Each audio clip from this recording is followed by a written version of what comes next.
Assalamualaikum warahmatullahi wabarakatuh. Ini saya akan menjelaskan tentang 7 pilar komunikasi bisnis.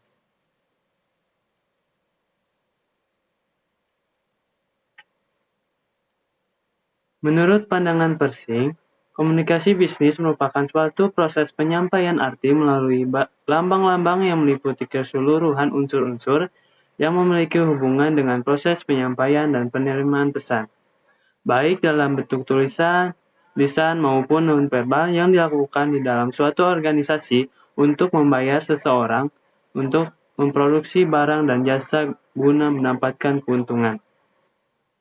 Terdapat 7 pilar strategi bisnis, yakni pemahaman terhadap proses komunikasi, penggunaan pikiran, memahami bahasa, kejelasan pesan, daya persuasi, kelengkapan pesan, dan keinginan baik. 7 pilar komunikasi bisnis. Pertama, pemahaman terhadap proses komunikasi. Pertama, bagaimana menempatkan diri sebagai komunikator. Menurut Stephen Covey, komunikasi merupakan keterampilan yang penting dalam hidup manusia. Unsur yang paling penting dalam berkomunikasi adalah bukan sekedar apa yang kita tulisan atau yang kita katakan, tetapi karakter kita dan bagaimana kita menyampaikan pesan kepada penerima pesan. Penerima pesan tidak hanya sekedar mendengar kalimat yang disampaikan tetapi juga pembaca dan menilai sikap kita. Jadi syarat utama dalam komunikasi yang efektif adalah karakter kokoh yang dibangun dari fondasi etika serta integritas pribadi yang kuat. 2. Bagaimana menggunakan media? Dalam penyampaian komunikasi bisnis, dirasa amat penting menggunakan media.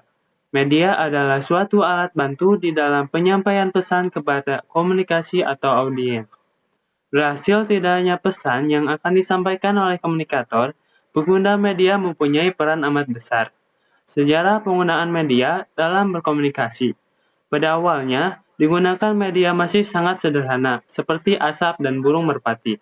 Sejalan dengan meningkatnya kemajuan teknologi dan pengetahuan, media komunikasi tumbuh dengan pesat sesuai kebutuhan tingkat sosial budaya masyarakat. Dengan peningkatan media komunikasi, hubungan kerjasama antar bangsa semakin meningkat. Demikian juga dengan peningkatan kegiatan ragam organisasi, termasuk lembaga dunia bisnis. Tidak sedikit manusia terbantu dengan pemakaian media dalam berkomunikasi.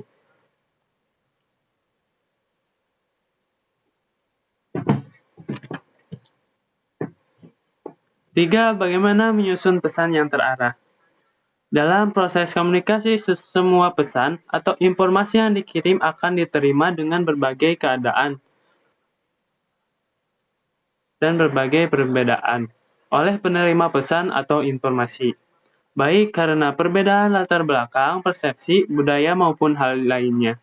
Untuk itu, suatu pesan atau informasi yang disampaikan hendaknya memenuhi 7 syarat atau dikenal dengan 7C, yaitu completeness, consistent, consideration, concertance, clarity, courtesy, correctness.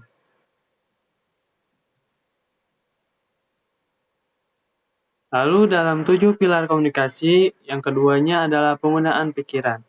Penggunaan pikiran atau good thinking komunikasi bisnis tidak selalu harus komunikasi massa. Kadang-kadang bisa juga berkomunikasi persona atau komunikasi kompleks.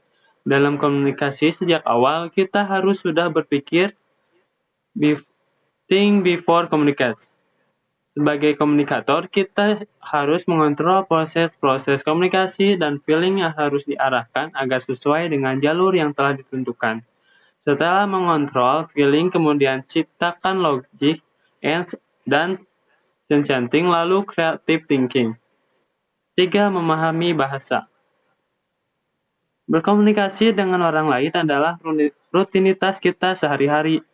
Dalam berkomunikasi, tentunya kita menggunakan bahasa dalam penyampaiannya. Bahasa dibentuk oleh kaidah aturan serta pola yang tidak boleh dilanggar agar tidak menyebabkan gangguan pada komunikasi yang terjadi. Aturan dan pola-pola yang dibentuk mencakup tata bunyi, tata bentuk dan tata kalimat, agar komunikasi yang dilakukan berjalan lancar dengan baik.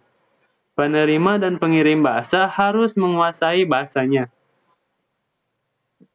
Bahasa adalah suatu sistem dari lambang bunyi arbiter yang dihasilkan oleh alat ucap manusia dan dipakai oleh masyarakat komunikasi, kerja sama, dan identifikasi diri. Arbiter yaitu tidak adanya hubungan antara lambang bunyi dengan bendanya. Bahasa memiliki beberapa fungsi, di antaranya sebagai alat untuk berkomunikasi dengan sesama manusia, alat untuk bekerja sama dengan sesama manusia, alat untuk mengidentifikasi diri. Lalu keempat, kejelasan pesan. Kejelasan pesan dalam komunikasi bisnis harus merupakan pesan yang dapat diterima dengan baik dan jelas oleh komunikan. Oleh karena itu, gunakan kalimat yang pendek, singkat, dan gamblang karena dengan kata-kata yang panjang dan berbelit-belit dapat menimbulkan persepsi yang berbeda antara komunikator dan komunikan. Penyusun pesan-pesan bisnis meliputi 3 tahap, yaitu perencanaan, pengorganisasian, dan revisi. 5. Daya persuasi. Daya persuasi adalah merupakan kebutuhan dasar dan komunikasi bisnis. Seringkali kita menyebutnya dengan salesmanship karena mempunyai kemampuan membujuk. Persuasi yang efektif adalah kemampuan untuk menyampaikan sesuatu pesan dengan cara membuat audiens merasa mempunyai pilihan dan membuat mereka setuju.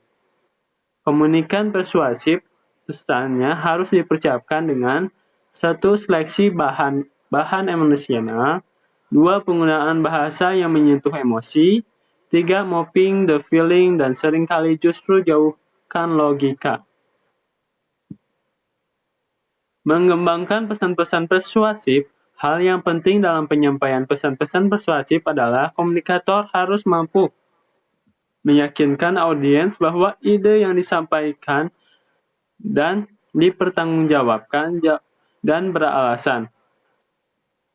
Persuasi yang efektif mencakup 4 komponen penting, yaitu menetapkan kredibilitas, membuat kerangkaan argumentasi audiens, menghubungkan audiens dengan hal-hal yang logis, dan memperkuat posisi dengan penggunaan bahasa yang baik dan tepat. Kerangka argumentasi kebanyakan pesan-pesan persuasif mengikuti rencana organisasional, yaitu AIDA atau Attention, Interest, Desire, Action. Pengertian dari masing-masing fungsi ini dijelaskan sebagai berikut, yaitu attention. Pada fase ini, komunikator harus segera dapat meyakinkan audiens di bagian permulaan bahwa komunikator mempunyai sesuatu yang berguna untuk disampaikan. Perkenalkan audiens dengan suatu masalah atau ide yang dapat membuat mereka mau mendengar pesan-pesan yang akan disampaikan. Kedua, interest. Pada fase ini, komunikator menjelaskan relevansi pesan-pesan dengan audiens. Pernyataan yang telah disampaikan pada fase pertama dikembangkan dengan agak rinci. Tujuannya bagaimana audiens mampu berpikir. Hubungkan atau kaitkan pesan-pesan yang akan disampaikan dengan manfaat serta spesifikasi yang dapat dinikmati oleh audiens. Ketiga, desire. Di fase ini, komunikator membuat audiens untuk mengubah keinginannya dengan menjelaskan bagaimana perubahan yang dilakukan dapat memberikan manfaat yang lebih baik bagi audiens. Pastikan bahwa apapun bukti akan digunakan untuk membuktikan gagasan secara langsung relevan dengan pokok bahasanya. Keempat, action. Dalam fase ini, komunikator menyarankan tindakan spesifik yang diinginkan komunikator terhadap audiens. Selanjutnya, yang perlu diingatkan kembali bagaimana audiens akan memperoleh manfaat dari tindakan yang akan dilakukan tersebut. Yang lebih penting adalah bagaimana mempermudah audiens untuk tindakan tersebut. Keenam, kelengkapan pesan. Kelengkapan pesan sampai pesan secara utuh dan lengkap karena berbahaya bagi seorang komunikator dalam dunia bisnis jika ia membunyikan suatu dari komunikasinya. Kelengkapan diperlukan agar komunikasi clear dan efektif. Dengan perkembangan teknologi, komunikasi dan komputer data dapat semakin banyak terkumpul dan didapatkan. Jangan menahan atau menyembunyikan data atau essential information sebab akan merusak seluruh komunikasi network. Ketujuh, keinginan baik. Keinginan baik atau itikat baik dalam strategi pemasaran sosial market adalah sesuatu yang sangat penting untuk diperlihatkan. Dalam pengertian ini, yang kita hadapi bukan hanya sekedar manusia, namun juga seluruh masyarakat yang mempunyai nilai-nilai, norma, prasangka, dan lain sebagainya. Untuk dapat menciptakan goodwill, setiap pesan bisnis hendaknya memiliki tujuan yang jelas, dapat diukur, dan tidak bertentangan dengan tujuan organisasi. Ada 3 tujuan umum komunikasi bisnis, yaitu 1. Memberi informasi.